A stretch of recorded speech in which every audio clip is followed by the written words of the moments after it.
चिराग पासवान ने पिछले कई सालों में अपने पर्सनालिटी के ऊपर बड़ा शानदार काम किया है। खुद युवा हैं, युवा प्रत्याशियों को उन्होंने चुना है, ये एक बड़ा फैक्टर हो गया चुनाव मतलब चिराग के 100% स्ट्राइक रेट का। तेजस्वी की बात है, तेजस्वी ने निसंदेह बहुत मेहनत किया है, अपने ऊपर बहुत काम भी किया है। कई बार होता है रिजल्ट मन मुताबिक नहीं आता है, तो यदि पवन सिंह काराकाट में नहीं होते तो एक सीट फिक्स था, आनंद मिश्रा बक्सर में नहीं होते तो दूसरा सीट भी फिक्स था। आर.के. सिंह के थोड़ा सा चुनावी साल के तेजस्वी इतने परिपक्व हो चुके हैं कि भारतीय जनता पार्टी से लड़ सकते हो, लेकिन वो नरेंद्र मोदी जैसे चेहरे से लड़ पाएंगे, इस बात को मैं थोड़ा मतलब मानने के लिए। यहाँ पर बीजेपी रोजगार नहीं देती है, एनडीए सरकार रोजगार नहीं देती है, हम तो रोजगार दी हैं, उसके बावजूद भी कैसे जनता नकार दी? देखिए, एक तो ये तय हो जाना चाहिए कि लड़ाई लड़ना और लड़ाई लड़के जीतना दोनों में बड़ा अंतर है। लड़ाई लड़ने के लिए कोई स्वतंत्र है और बेहतर लड़ाई लड़ने के लिए रणनीति की ज़रूरत होती है। तेजस्वी ने जिन मुद्दों को कहा, उन मुद्दों को जनता ने सिरे से खारिज किया तो दिख रहा है। तेजस्वी के मुद्दे को काउंटर बीजेपी ने किया है, ये भी दिख रहा है। जो मतलब भ्रष्टाचार की छवि रही है, वो छवि कहीं ना कहीं हावी हुई है। तेजस्वी ने हालांकि शुरुआत अच्छी की थी, तेजस्वी ने माई बाप का कॉन्सेप्ट दिया था, मुस्लिम यादव, उसके बाद अगड़ा, बहुजन, तो शुरू आगे। चिराग बड़ा नेता बनेंगे ये तो तय है, अब वो कितना बड़ा होंगे आने वाले दिनों में पता चलेगा, लेकिन ये तय है कि इस सरकार में चिराग का कद बहुत बड़ा होने वाला है, क्योंकि 14 और 19 में बीजेपी नरेंद्र मोदी के प्रिय हैं, उनको अच्छा मिला, और चिराग ने बिना शर्त नरेंद्र मोदी का समर्थन किया, उनका डेडिकेशन दिखता है, तो ये दिखेगा। अब ऑन रिकॉर्ड कह रहा हूँ कि मतलब 2005 के चुनाव में जो परिदृश्य बना था, सवाल हो सकता है कि वो परिदृश्य बन जाएगा। आरजेडी विधानसभा चुनाव में सिमट जाएगी यदि ये तीनों अच्छे से लड़ गए तो, क्योंकि ये तीन भविष्यवाणी मेरा पता नहीं कितना सफल होगा। एक तो कि भारतीय जनता पार्टी बिहार बीजेपी में बड़े परिवर्तन करने वाली है, पहला। दूसरा कि ये लोग यदि अच्छे से लड़ गए, मजबूती से लड़ गए, तो तेजस्वी के पार्टी का भविष्य मतलब 25 के विधानसभा का भविष्य निश्चित ही बहुत अच्छा नहीं होने वाला है। ये मेरा अपना। और यहाँ पर तो लोग कह रहे हैं कि तेजस्वी यादव 2025 में अच्छा करेंगे। आंकड़ों पर बात कीजिए तो नहीं करेंगे, जो लोकसभा चुनाव में आंकड़े आए। हाँ, कुर्मी कुम्हार कहीं नहीं जाने वाले हैं। मुस्लिम यादव, राजद का वोट कब 2024 लोकसभा चुनाव समाप्त हो चुका है, रिजल्ट भी आ चुके हैं, मगर हम लोग चर्चा जो करने वाले हैं बिहार को लेकर के, कि आप भी जानते हैं कि बिहार में 40 लोकसभा सीट है और इस बार कांटेदार मुकाबला था। कांटेदार मुकाबला इसलिए क्योंकि तेजस्वी यादव एक तरफ जो जो मुद्दे लेकर चले थे, मैं उस पर चर्चा करने वाला हूं, और एक तरफ एनडीए जो जो मुद्दे लेकर के चला था उस पर। और इस वीडियो में हम लोग बात करने वाले हैं तेजस्वी यादव और चिराग पासवान कैसे तेजस्वी यादव फेल हो गए और चिराग पासवान कैसे पास हो गए। हमारे साथ इसी विषय पर बात करने के लिए बैठे हुए हैं नीलांबर पाठक जी, राजनीति के बहुत अच्छे जानकार हैं। चुनाव समाप्त हो चुका है, रिजल्ट भी आ चुके हैं, और जो एनडीए की तरफ से एक नारा दिया जा रहा था कि 400 पार तो हो नहीं पाया, यहाँ तक कि बीजेपी की पूर्ण बहुमत की सरकार भी नहीं बन पाई। मगर इससे हट करके जो मेरा सवाल ये है कि बिहार में 40 लोकसभा की सीट है, 40 में 23 लोकसभा की सीट पर आरजेडी चुनाव लड़ रही थी, और वहीं पर चिराग पासवान की पार्टी लोजपा रामविलास 5 सीटों पर चुनाव लड़ रही थी। अगर देखा जाए तो लोजपा रामविलास यानी चिराग पासवान की पार्टी का स्ट्राइक रेट जो है 100% है, 5 सीट में 5 जीत हुई है। वहीं पर तेजस्वी यादव 23 सीटों पे चुनाव लड़ रहे थे और 23 सीटों में से सिर्फ 4 सीट जीत हुई। कहाँ तेजस्वी यादव फेल हो गए और चिराग कैसे पास हो गए? देखिए, बचपन से हम लोग पढ़ते आ रहे हैं कि समूह में शक्ति होती है, और समूह, और दूसरी तरफ हम ये भी देखते हैं कि समूह मजबूत होना चाहिए। जो हमारा साथ है वो अच्छे लोगों का साथ होना चाहिए।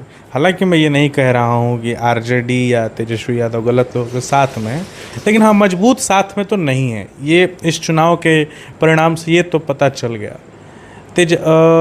जो चिराग हैं, चिराग के जीतने के बहुत सारे कारण हैं। एक तो चिराग पासवान ने पिछले कई सालों में अपने पर्सनालिटी के ऊपर बड़ा शानदार काम किया है। बड़े सकारात्मक राजनीति करते हैं, बिहार की बात करते हैं और बिहार के विकास की बात करते हैं। विजनरी नेता हैं। सबसे बड़ी बात, बीजेपी और नरेंद्र मोदी को बिना शर्त समर्थन करते हैं। उनका अपना एक काडर वोट है, वो एक काडर वोट जुड़ गया। बीजेपी का अपना एक काडर वोट है, वो काडर वोट जुड़ गया। और सबसे बड़ी बात कि उन्होंने जिन प्रत्याशियों का चुनाव किया है वो भी बड़ा शानदार है। खुद युवा हैं, युवा प्रत्याशियों को उन्होंने चुना है। ये एक बड़ा फैक्टर हो गया चुनाव मतलब तेजस्वी चिराग के 100% स्ट्राइक रेट का। जहाँ तक तेजस्वी की बात है, तेजस्वी ने निसंदेह बहुत मेहनत किया है, अपने ऊपर बहुत काम भी किया है। कई बार होता है रिज़ल्ट मन मुताबिक नहीं आता है, उसमें कई सारे फैक्टर हैं। तेजस्वी के जो गठबंधन के साथी हैं वो उनके साथ उतनी मजबूती से नहीं खड़े रहे, मतलब दिखे नहीं। आप देखिए, चिराग के साथ नरेंद्र मोदी जैसा बड़ा चेहरा था और तेजस्वी को जो करना था खुद ही करना था ना। लोग कहते हैं ना कि तेजस्वी यादव खुद ही बड़े नेताओं को बिहार में नहीं आने दिए। कहने को तो बहुत कुछ कहते हैं ना, पूरे देश का रिजल्ट जो भी कहे, लेकिन बिहार में तो रिजल्ट बीजेपी के लिए अभी भी शानदार है। आप बक्सर, आरा, काराकाट और औरंगाबाद, सासाराम, इन 4 सीटों पर तो बीजेपी हारी थोड़ी है। बीजेपी तो हरा ही गई है। छोटे छोटे मतलब गलतियों की वजह से बीजेपी हार गई है। यदि फाइट की बात है तो इन 4 सीटों पे तार्किक रूप से तो फाइट किया नहीं है विपक्षी दलों ने, यानी आरजेडी ने, कम्युनिस्ट पार्टी ने। वो तो हार गए अपने वजह से ना। तो ये तो यदि इन 4 सीटों पे यदि पवन सिंह काराकाट में नहीं होते तो एक सीट फिक्स था, आनंद मिश्रा बक्सर में नहीं होते तो दूसरा सीट भी फिक्स था। आरके सिंह के थोड़ा सा चुनावी साल के में सतर्क यदि वो हो जाते तो आरा भी फिक्स था। मुद्दों पर हार तो नहीं हुई है, ये तय है। मुद्दों पर हार केवल काराकाट सीट पर छोड़ दीजिए, तो आरा में मुद्दों पर हार नहीं हुआ है। बक्सर में भी बहुत अच्छे मार्जिन के साथ 8 दिन में मिथिलेश तिवारी ने 1 महीने में जो चुनाव लड़ा, 2 महीने, बड़ा शानदार लड़ा। यहाँ के ज़मीनी नेता वो हैं नहीं, दूसरे ज़िले से आ करके और इतने शानदार वोट लेकर वो आते हैं। तो कहीं ना कहीं बीजेपी की तो ये जीत है ना भाई, हार तो है नहीं। तो आप 4 सीट को माइनस कर लीजिए, जो राजद को आया है, गठबंधन को आया है। 4 सीट में से 2 सीट तो राजद का ही नुकसान हो, तो बचे वो सिमटे हुए रहते वो 2 पे। तो ये कहना बहुत समझदारी नहीं होगा कि अभी तेजस्वी इतने परिपक्व हो चुके हैं कि भारतीय जनता पार्टी से लड़ सकते हो, लेकिन वो नरेंद्र मोदी जैसे चेहरे से लड़ पाएंगे, इस बात को मैं थोड़ा मतलब मानने के लिए अभी सक्षम नहीं हूँ। तो आप मानने के लिए सक्षम नहीं हैं, मगर यहाँ के जो राजनीति जानकार कहते हैं कि तेजस्वी यादव उस लेवल के नेता हो चुके हैं कि वो लड़ाई लड़ सकते हैं।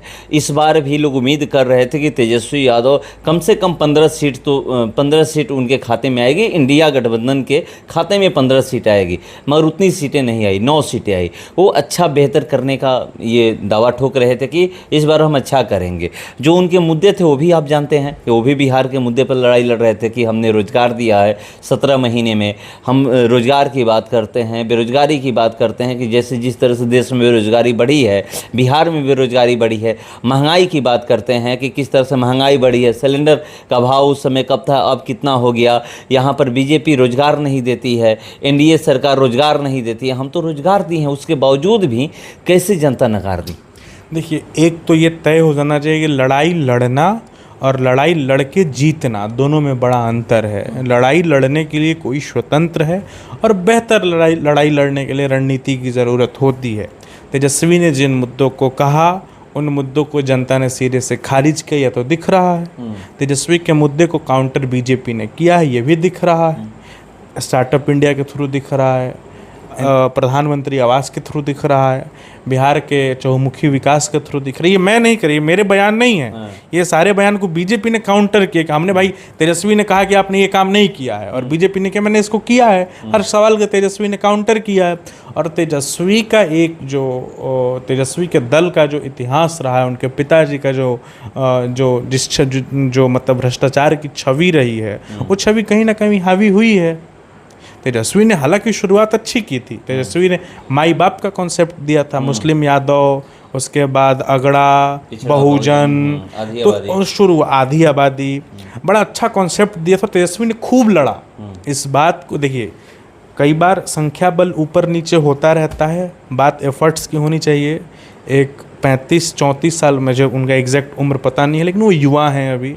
लड़के ने लगभग 200 रैली उन्होंने की और खूब मेहनत की, अपने वोट प्रतिशत बढ़ाए, सभी सीटों पर उन्हें अच्छी लड़ाई लड़ी, तो उसके लिए उनको बधाई है। अच्छा करेंगे तेजस्वी। नहीं जीते, नरेंद्र मोदी का चेहरा है, जादुई चेहरा है, बीजेपी उनके अच्छी रणनीति है, इसमें नहीं जीत पाए, उसमें कुछ ये नहीं है। अभी बिहार में अगर अगला चुनाव जो है 2025 में विधानसभा चुनाव है, तो उस समय चिराग पासवान के चेहरे पर अगर बीजेपी लड़ती है तो तेजस्वी यादव के लिए कितना मुश्किल होगा? देखिए, चिराग बड़ा नेता बनेंगे ये तो तय है। अब वो कितना बड़ा होंगे आने वाले दिनों में पता चलेगा, लेकिन ये तय है कि इस सरकार में चिराग का कद बहुत बड़ा होने वाला है।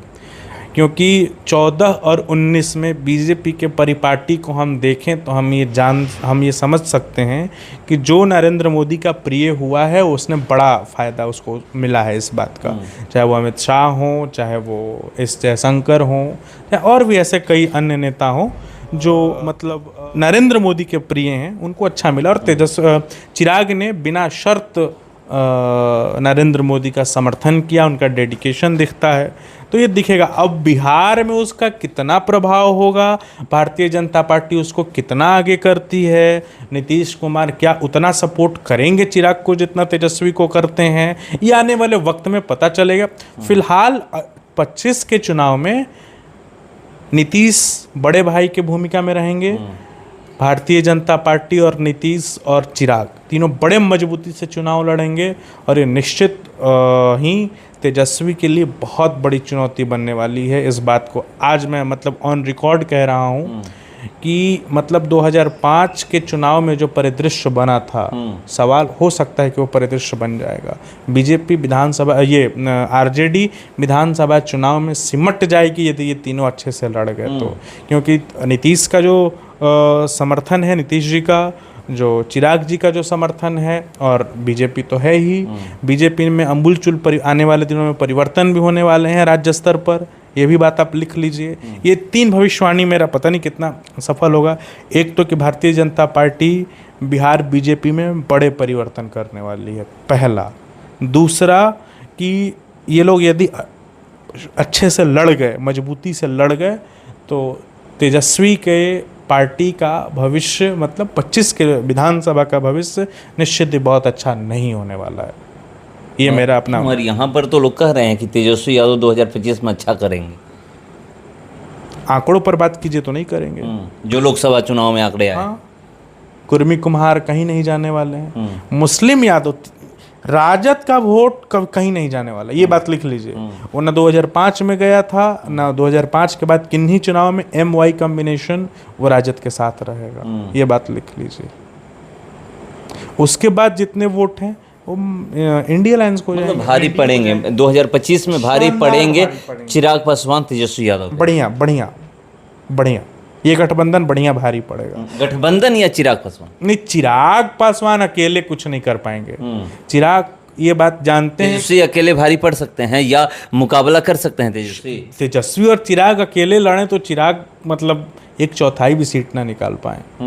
देखिए, अच्छी पर्सनालिटी होना, पॉजिटिव पॉलिटिक्स करना, भीड़ इकट्ठा करना एक तरफ, और वोट गेन करना एक तरफ। भीड़ को वोट में तब्दील करना बहुत चुनौतीपूर्ण काम है।